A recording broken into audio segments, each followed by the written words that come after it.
Saudi Arabia boasts the richest economy in the Arab world, holds the second largest proven oil reserves globally, and is the leading oil exporter while ranking second in oil production. It controls more than 15% of the entire world's oil supply. Basically enough money to hand every citizen roughly $300,000 each. To provide context, urban residents in Saudi Arabia enjoy a standard of living comparable to that of Western Europe, and in some cases, even better. Other countries with substantial oil reserves, such as Iran, Iraq, Venezuela, and Libya, remain considerably poorer than Saudi Arabia despite their resource wealth. Saudi Arabia's wealth stems largely from geographic luck rather than innovation or business acumen. The kingdom does have a competitive advantage in mining, due to geology, similarities to hydrocarbon extraction, and easiest to extract oil in the world. Total production cost to a single barrel of Saudi oil costs $9. While other countries are not so lucky, economically and politically, Saudi Arabia merits little credit for its success. Even industries that appear independent on the surface are, in reality, heavily dependent on oil. In 2022, government spent US $253 billion on fossil fuel subsidies, 27% of national GDP, whereas R&D was not even 1%. Most businesses remain heavily subsidized, with limited innovation and entrepreneurship. Today, the petroleum sector accounts for roughly 87% of Saudi Arabia's budget revenues, 42% of GDP, and 90% of export earnings. But the same resource that once made the country indestructible might now be slowly turning into its biggest weakness. Ever since oil was discovered almost a century ago, the country has been trying to diversify its economy. To understand how Saudi Arabia reached this point, we need to go back roughly a century. In 1932, King Abdulaziz Al Saud officially founded the Kingdom of Saudi Arabia. Saudi Arabia was among the least developed regions globally, with less than 1% literacy. In today's rate, the average worker made around $6,000 a year, less than half the global average at the time. Desperate for revenue, Ibn Saud granted Standard Oil of California a 60-year concession to explore for oil. Their efforts paid off in 1938 with the massive Dammam No. 7 discovery. This was the beginning of Saudi Aramco. But during the 1970s, something happened that completely reshaped the nation: the oil crisis. In 1973, Egypt and Syria launched an attack on Israel. The United States stepped in to support Israel. In retaliation, Arab members of OPEC, a coalition of oil-producing countries, used their most powerful weapon. They imposed an oil embargo on the U.S. and its allies as punishment for supporting Israel. Overnight, oil prices quadrupled, sending economic shockwaves through the global economy. Most developed countries had built their prosperity on cheap energy, especially for Middle Eastern countries, and suddenly that foundation disappeared. Inflation in the Western world soared to double-digit. While much of the world was suffering, Saudi Arabia was earning more wealth than it knew. Within a decade, its annual oil income jumped from roughly $4 billion to over $100 billion. And within 10 years, the average income doubled. Instantly, tiny desert towns were transformed into modern cities. Steel skyscrapers began rising over skylines. Fast forward to today, Saudi Aramco has distributed more than $532 billion in dividends since 2020. The kind of growth Saudi Arabia experienced was fundamentally different from the kind seen in Western nations, Europe, or East Asia. Typically, countries grow rich by shifting from agriculture to manufacturing and eventually to services, and it helped ensure that new wealth was distributed more evenly throughout society. However, traditionally, Saudi Arabia has been characterized as a quintessential rentier state. Hossein Mahdavi coined this term to describe nations deriving much of their revenue from natural resource rather than domestic economic activity to sustain its economy. Almost everything was fueled by oil. The country never felt the need to develop major industries. A diverse private sector, competitive manufacturing, strong tech innovation. The extreme dependence on oil created a political structure where real power rests almost entirely with one family. The Saudi royal family controls an estimated $1.4 trillion in wealth, more than the nation's nominal GDP, primarily derived from the kingdom's vast oil reserves and holdings in Saudi Aramco. Their economic power is unmatched globally, and because of the lack of elections allowing them to control the country's resources and policymaking without real pressure for broader economic reform. A political system built around one single industry is extremely vulnerable. If oil prices drop, the entire system starts shaking. When oil prices plunged in 2014, revenues were cut in half overnight, forcing the government to borrow heavily and causing the budget deficit to soar to a record 15%. With almost no private sector to absorb the shock, average incomes fell nearly 20% within months. This crisis exposed Saudi Arabia's dangerous dependence on oil, which by 2016 made up 82% of exports. Meanwhile, countries like the US, China, and the EU are shifting to renewable energy. Saudi's GDP growth over the past 3 decades closely tracks oil prices, shows a close correlation, having grown 8-fold as prices rose. Saudi royal family understood that if the country wanted to survive economically, it had to transform away from its oil-dependent model. Mohammed bin Salman, Saudi Arabia's deputy crown prince, in April 2016 launched Vision 2030, a $3 trillion mega project, with an idea to move Saudi Arabia's economy beyond its dependence on oil's GDP share to 30% and to transform the kingdom into a global center for business, tourism, and culture. But the project was a massive gamble. They hinder other potentially more economically impactful projects. Projections suggested that to reliably fund Vision 2030, oil needed to stay at around $90 per barrel. If it fell much lower, the kingdom's finances would be under serious threat. When Russia invaded Ukraine, and that's exactly what happened. Within a couple of months, oil prices fell more than 25%, dropping to around $76 a barrel. For Saudi government, this was devastating.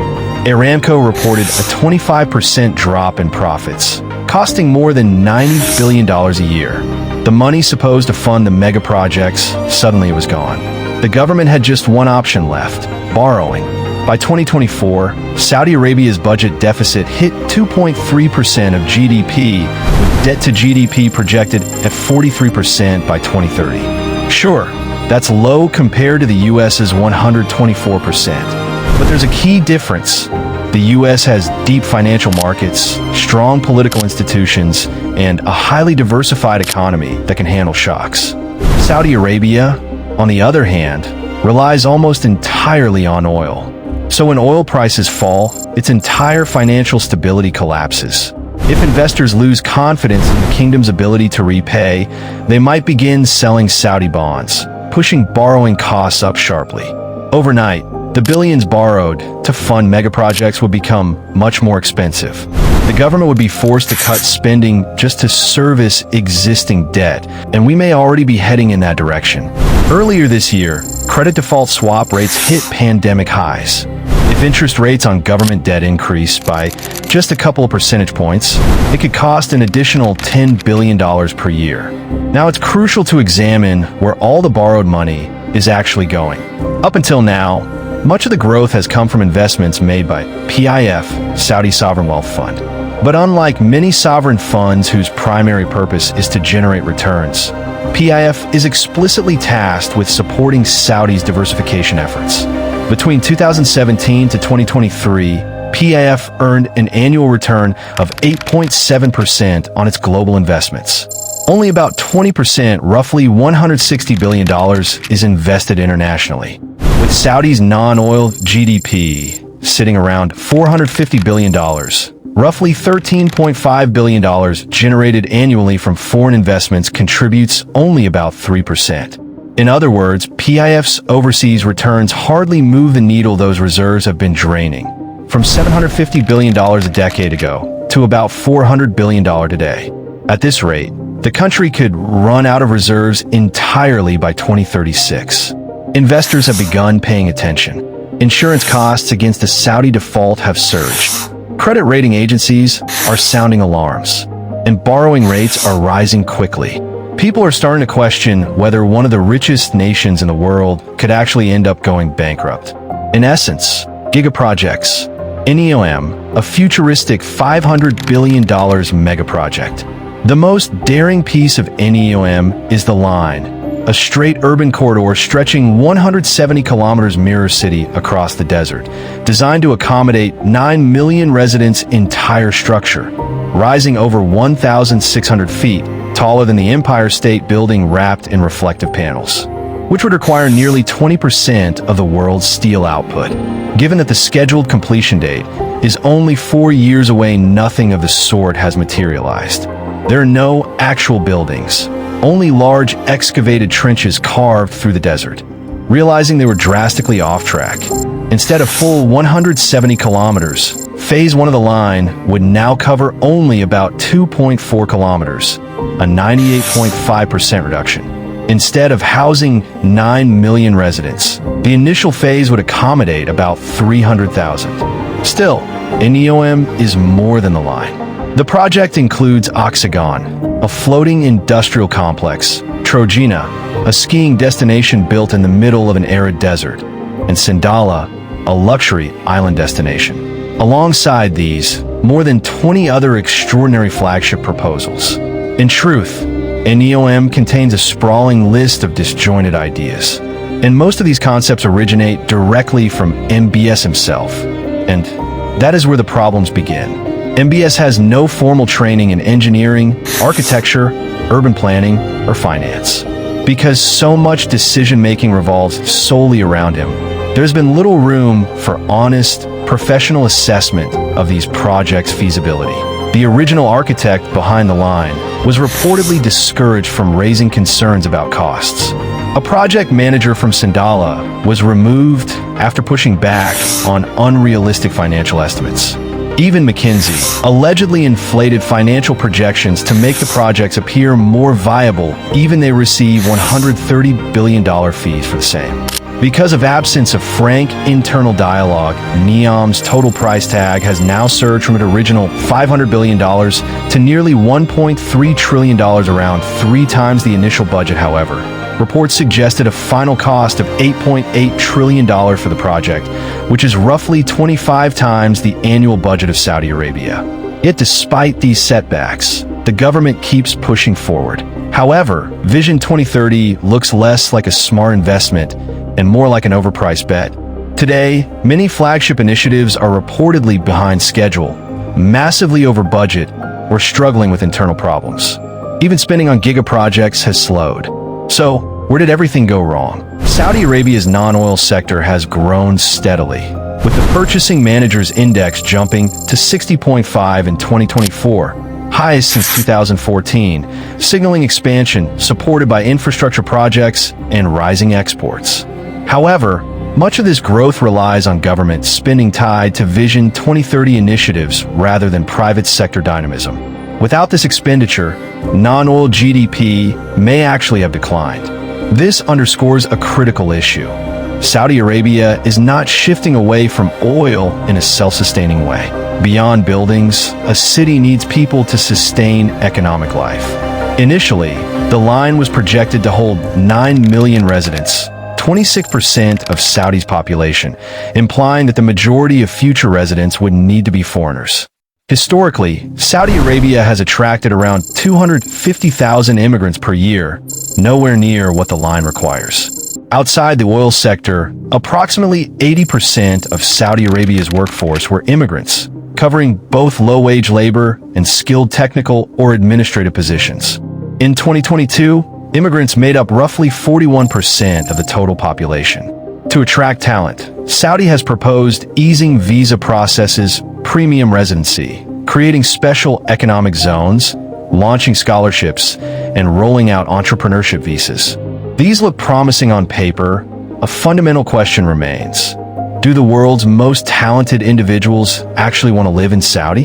Highly skilled professionals, especially from the West, generally prefer socially liberal environments that reflect their values. The social reforms have expanded personal freedoms and bolstered economic activity. Since 2018, women have gained significantly freedom to travel, work, and launch businesses. Consequently, female workforce participation has increased from 20% to 36%. Despite reforms, Saudi still enforces male guardianship laws. This immediately alienates educated women and men who oppose such restrictions. Even those willing to move for financial rewards would likely treat it as temporary employment rather than a permanent home. Moreover, Saudi Arabia's treatment of migrant workers has been heavily criticized. Through the kafala system, employers have significant control over workers. Estimates suggest that 21,000 migrant workers from India, Nepal, and Bangladesh have died working on NEOM projects. The challenge isn't limited to foreigners. It applies to Saudi citizens too. In global rankings, Saudi Arabia placed 41st out of 44 countries for STEM graduation rates. Reports revealed that Saudi universities artificially boosted their global rankings by paying researchers to list Saudi institutions as their academic affiliations. Instead of fixing structural problems, money is being used as a temporary shortcut. Cultural and work ethic challenges also persist. Observers note that many Saudi public sector workers show low productivity. Even with Saudization efforts, 78% of unemployed Saudis still prefer public sector jobs, stable roles with good pay, making it hard for private companies to hire local. Almost no Saudi companies compete internationally outside of Aramco. In short, expecting Saudi Arabia to suddenly become a global center for innovation seems unrealistic. The country has not yet created an environment attractive to top-tier talent, nor does it have the domestic pipeline to supply that talent itself. Even convincing the world to vacation in Saudi Arabia is a tough sell. Cultural conservatism, strict laws, and broader human rights concerns make it far less attractive compared to destinations known for openness and leisure. To change perceptions, the kingdom invested heavily in entertainment, launching LIV Golf, but the league still lost $650 million in 2021 to 23. Instead of pausing, Saudi Arabia doubled down. PIF took control of the 4 largest teams in the Saudi Pro League and spent around $2 billion, bringing in stars like Cristiano Ronaldo and Neymar. Government has actively promoted sports and entertainment industries, and household spending on dining, recreation, and culture rose from 12% in 2017 to nearly 20% in 2024. Tourism numbers have gone up from 21 million in 2019 to 30 million in 2024. But 18.5 million of these were pilgrims visiting Mecca, which is 60% of all arrivals. And the target of 70 million visitors by 2030 is still far away, even if the current numbers sound impressive. If Saudi Arabia somehow reaches this target, at the global average tourist spend of $1,100 per trip, that would generate about $77 billion in revenue. But when compared to NEOM's projected $8.8 trillion cost, the return on investment falls below 1%, and that's before costs. Even if tourist spending somehow increased tenfold, the math still wouldn't justify the project. By this point, the analysis becomes almost unnecessary. The entire strategy feels fundamentally flawed. Despite these efforts, the economic transformation has been slow. Oil still continues to dominate, underscoring the difficulty of reforming a rentier state. Saudi Arabia is betting its non-oil growth on infrastructure, real estate, and tourism, rather than advanced manufacturing, data processing, or technology.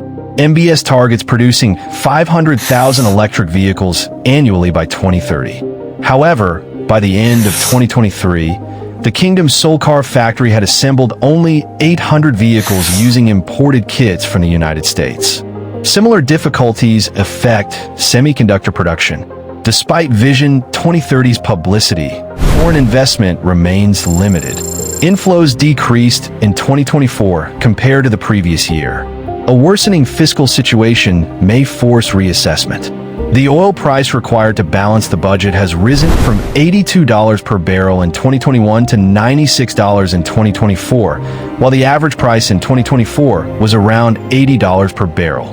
Consequently, public debt has steadily grown.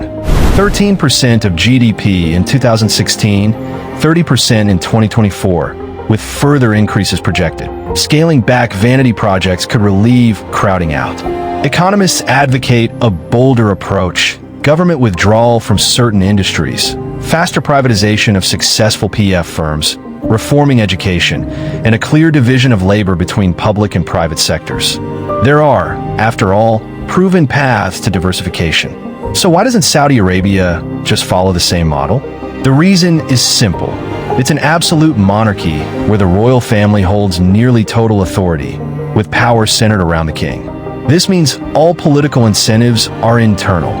There is no threat of losing power, no elections, and no external accountability. Because of this, the government doesn't have to prioritize the broader public's long-term interests. And that's precisely why Vision 2030 was even possible. At its core, Saudi government is chasing global prestige far more than it is pursuing sustainable economic reform. Instead of nurturing organic identity, it sought to manufacture cultural landmarks. After nearly a decade, what has been accomplished? Multiple problems, vast spending, and a vision lost in the desert.